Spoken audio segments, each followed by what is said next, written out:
What is up, YouTube? This is your boy Omelet bringing you another episode of Path to Enlightenment. This episode is going to be episode 3 in the series.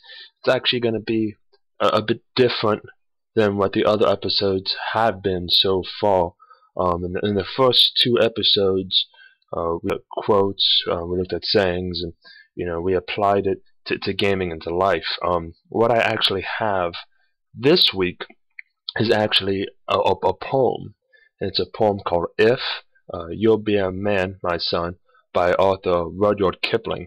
And I kind of decided to deviate from just the simple quote in this episode because of all the craziness and drama that's been happening, I guess, in the YouTube scene, and I guess maybe even in just the school systems in general, what with trolling, bullying, and just the harassment of people that you see in forums and schools and even online, and the overall juvenile behavior that's being seen out there simply because either you can or because you're hiding behind the veil of a fake name that's online. And this poem was actually given to me by my father, and it was read at a funeral that he went to, and it's kind of always held a bit of a special place in my life, mainly because the kind of concepts and the ideas that it touches on,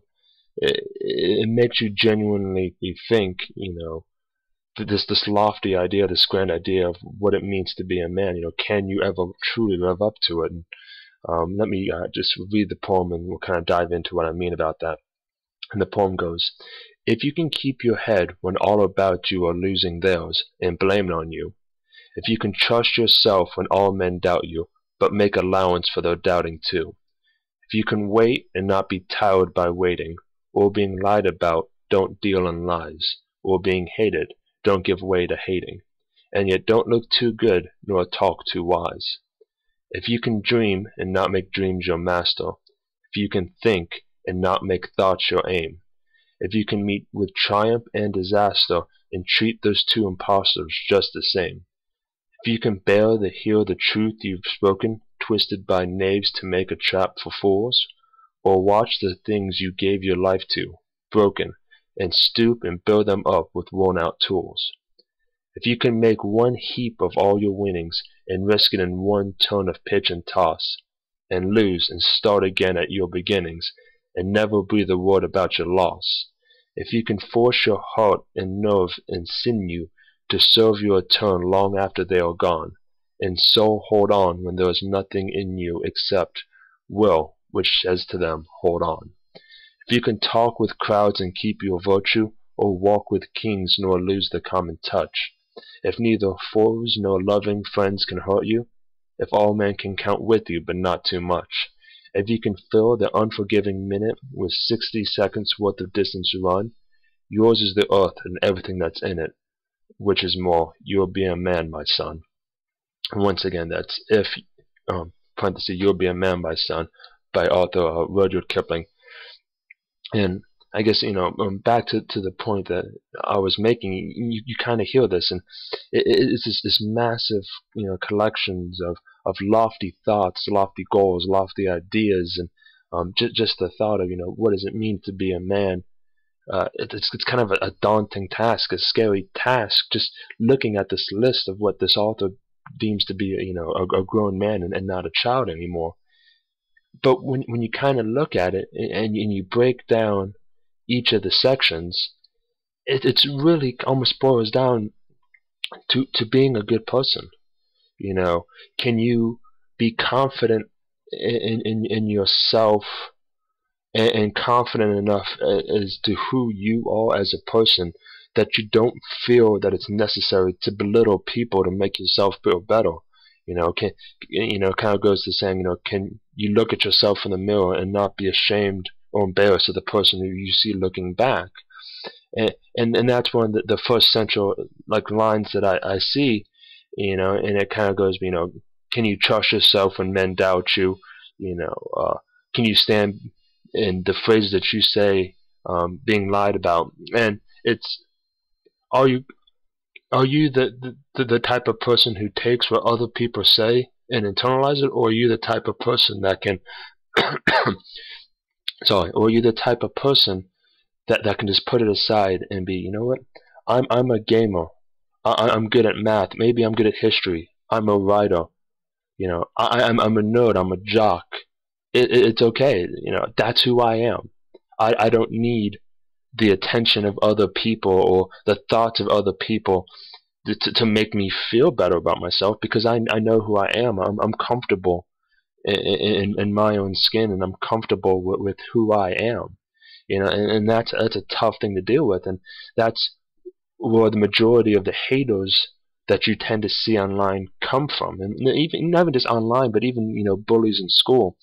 Sometimes it's people who've had a hard life, who aren't that comfortable with themselves, who use just being mean for no good reason as a way to lash out, as to give themselves a sense of identity.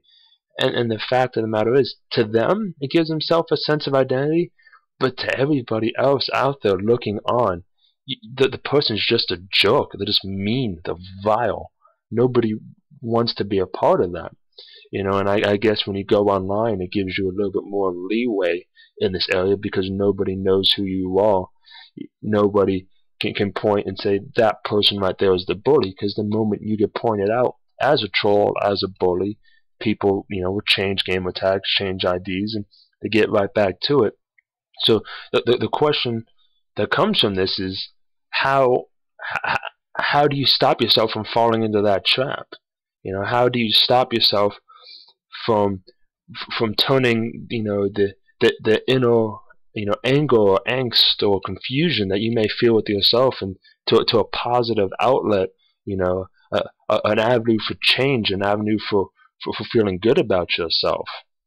And to me, that's kind of where the line of, if you can make one heap of all your winnings and risk it on one turn of pitch and toss, and lose and start again at your beginning, and never breathe a word about your loss, comes from. It comes from this thought of, if you have a place to channel all the negative thoughts and ideas and feelings that are going on inside of your life into something that is positive, and whether the positive thing works out or it doesn't work out, it's something that you can hold on to. And for some people that's sports. For some people that's maybe like a debate team, or a mental decathlon. For some people it's YouTube. You look at some of the commentators out there, and I can envision that this is how they kind of vent. This is how they deal with life. This is how they've said, this is me, this is who I am, and take it or leave it, but I'm happy with who I am. I'm proud of myself. And then if you think of the last line, which goes to, if you can talk with crowds and keep your virtue, or walk with kings and nor lose the common touch, this whole concept to me speaks of this idea of no man or woman is better than any other man or woman out there. We are all equal. Doesn't matter how much money you have, how popular you are. All that stuff can be removed in an instant. Just like that, you can lose your money. Just like that, you can lose popularity. Just like that, you can lose fame. So what does that mean when everything's taken away? It means everybody is the same. Everybody is unique, and should be treated as unique, special individuals who should be respected and should be admired. And even if you don't like somebody, even if you carry a deep distrust or unhappiness with them, that's still no reason to not respect who they are as a person. You may not respect what they do or how they act, but when you stand before them, you need to be the bigger person, and this goes to all aspects of life, and say, you know what, I don't agree with you, but I respect who you are, and I respect your ideas. And I get this feeling that if that is how everybody treated one another, just pure respect, that the bullying would go away, the trolling would go away, the hazing would go away. This need to hide who you are would go away. Because when you stand up and you say, I'm a nerd, I'm a gamer, I'm a boy, I'm a girl, I'm gay, I'm straight, nobody would bat an eyelash. People would say, that person's not, I'll just say gay Tony. That person is Tony. He is a great guy. He is good at school. He is good at math, and he is great at gaming. And he is my friend. It's like this logic of, you treat others how you want to be treated. It's the golden rule, and it's the golden rule for a reason.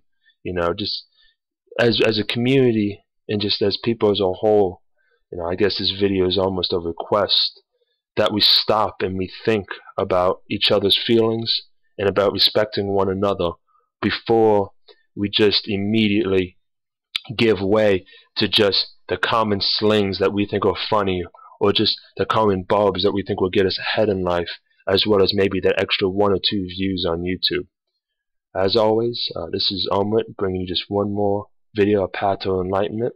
Please leave some comments, any thoughts that you had, any ideas on how we think we can make not just the YouTube community, but just life in general better through respect. Please put that in the comments. As always, like and favorite. As you'll see below, I have links to the playlist of Path to Enlightenment, what has all the videos in the series, as well as a link to my other playlist, which is Tales from YouTube. It's like a documentary style look at the gaming. Hopefully you guys enjoy it. And as always, thank you for taking your time out to listen to me, and have a good day.